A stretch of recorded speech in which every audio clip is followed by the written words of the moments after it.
शिव जी द्वारा 10वें से लेकर 28वें योगेश्वरा अवतारों का वर्णन। शिव जी कहते हैं, ब्रह्मन 10वें द्वापर में त्रिधामा नाम के मुनि व्यास होंगे। वे हिमालय के रमणीय शिखर पर्वतम भृगुतुंग पर निवास करेंगे। वहां भी मेरे श्रुति विदित 4 पुत्र होंगे। उनके नाम होंगे रंग, बलबंधु, नरामित्र तथा तपोधन। केतु श्रृंग 11वें द्वापर में जब त्रिव्रत नामक व्यास होंगे, तब मैं कलयुग में गंगा द्वापर में द्वार में तप नाम से प्रकट होऊंगा। वहां भी मेरे लंबोदर, लंबाक्ष, केसलंब और प्रलंबन नामक 4 सुदृढ़वती पुत्र होंगे। 12वीं चतुर्युग युगी के द्वापर युग में सततेजा नाम के वेद व्यास होंगे। उस समय में द्वापर के समाप्त होने पर कलयुग में हेमकंचुक में जाकर अत्रि नाम से अवतार लूंगा और व्यास की सहायता के लिए निवृत्ति मार्ग को प्रतिष्ठित करूंगा। वहां भी मेरे सर्वज्ञ, संबुद्धि, साध्य और सर्वशाम नामक 4 उत्तम योगी पुत्र होंगे। 13वें द्वापर युग में जब धर्म स्वरूप नारायण व्यास होंगे, तब मैं पर्वत श्रेष्ठ गंधमादन पर बाल खिल्याश्रम में महामुनि बलि नाम से उत्पन्न होगा और वहां भी मेरे सुधामा, काश्यप, वशिष्ठ और विद्या नामक 4 सुंदर पुत्र होंगे।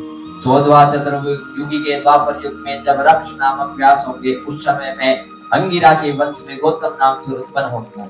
उस कलयुग में भी अत्रि, औषध, श्रवण और सर्वस्पट मेरे पुत्र होंगे।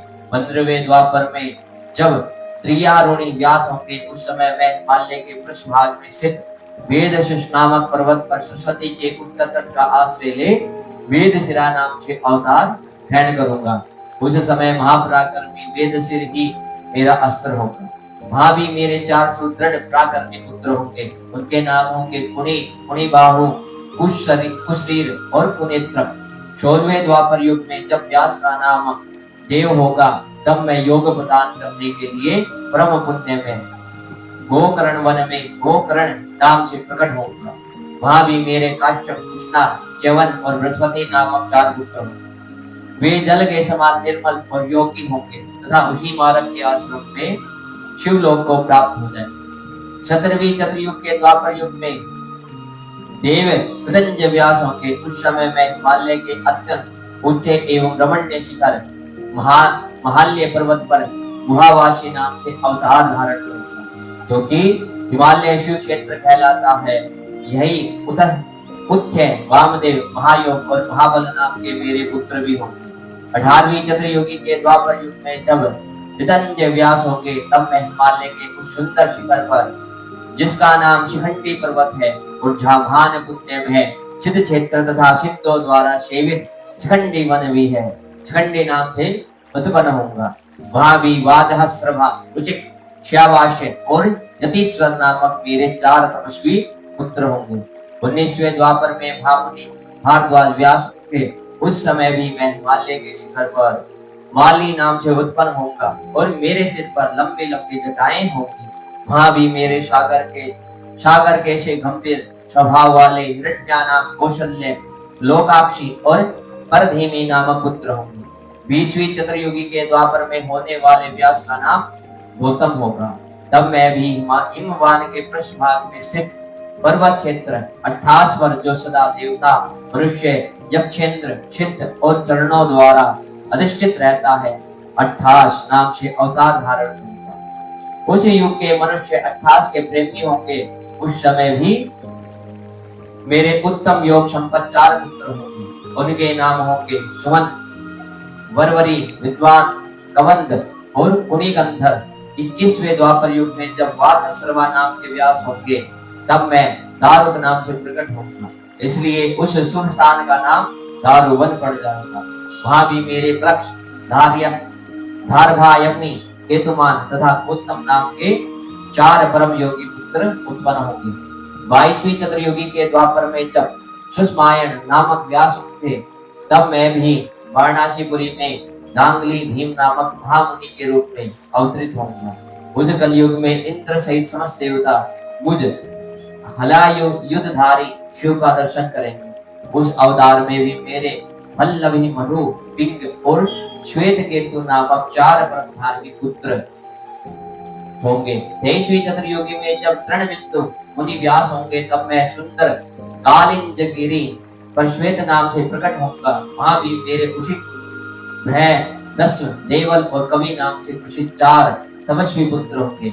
24वीं चतुर्युगी में जब ऐश्वर्यशाली यक्ष व्यास होंगे, तब उस युग में नैमिष क्षेत्र में शूली नामक महायोगी होकर उत्पन्न होगा। उस युग में भी मेरे 4 तपस्वी शिष्य होंगे। उनके नाम होंगे शालिहोत्र, अग्निवेश, युम्नावश और श्रद्धवसु। और 25वीं द्वापर में जब व्यास शक्ति नाम से प्रसिद्ध होंगे, तब मैं भी प्रभावशाली दंडधारी महायोगी के रूप में प्रकट होऊंगा। मेरा नाम मुंडेश्वर होगा। उस अवतारों में सकल कुंडकर्ण, कुमंडा, प्रभाग मेरे तपस्वी शिष्य होंगे। 26वें द्वापर में जब व्यास का नाम पराशर होगा, तब मैं भद्रवट नामक नगर में सहिष्णु नाम से अवतार लूंगा। उस समय भी उलुक, विद्युत, शंपुक और आश्वलायन नाम वाले 4 तपस्वी शिष्य होंगे। 27वें द्वापर में जब धातु गण्य व्यास होंगे, तब मैं भी प्रभास तीर्थ में सोम शर्मा नाम से प्रकट होऊंगा।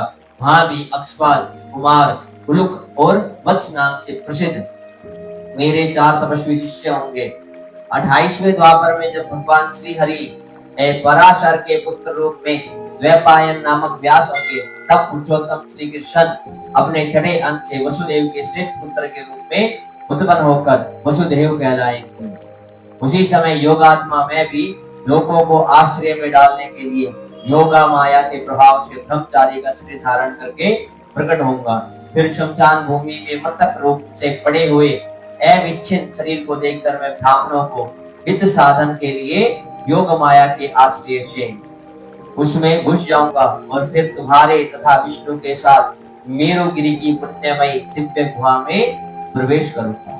ब्रह्मन, वहां मेरा नाम लकुली होगा। इस प्रकार मेरा यह काया अवतार उत्कृष्ट क्षेत्र कहलाएगा।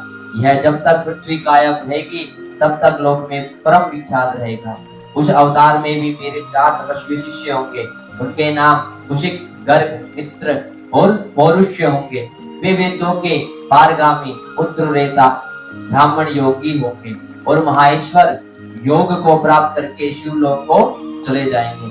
उत्तम व्रत का पालन करने वाले मुनियों, इस प्रकार परमात्मा शिव ने वैवस्वत मनमंत्र के सभी चतुर्युगों के योगेश्वर अवतारों का सम्यक रूप से वर्णन किया था। विभो 28 व्यास कर्मश एक एक करके प्रत्येक द्वापर में होंगे और योगेश्वर अवतार प्रत्येक कलयुग के प्रारंभ में और प्रत्येक योगेश्वर अवतार के साथ उनके 4 अविनाशी शिष्य भी होंगे, जो महान शिव भक्त और योग मार्ग की वृद्धि करने वाले होंगे।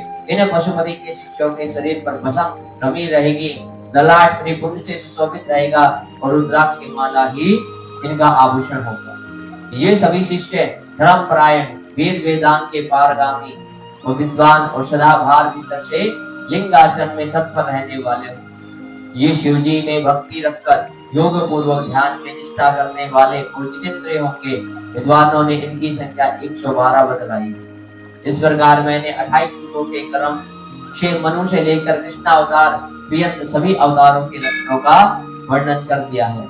जब श्रुति समूह का वेदांत के रूप में प्रयोग होगा, तब उस कल्प में कृष्ण दैवाप्यन व्यास होंगे, जो महेश्वर ने ब्रह्मा जी पर अनुग्रह करके योगेश्वर अवतारों का वर्णन किया है। और फिर वे देवेश उनकी ओर दृष्टिपात करके वही अंतर्ध्यान हो गए।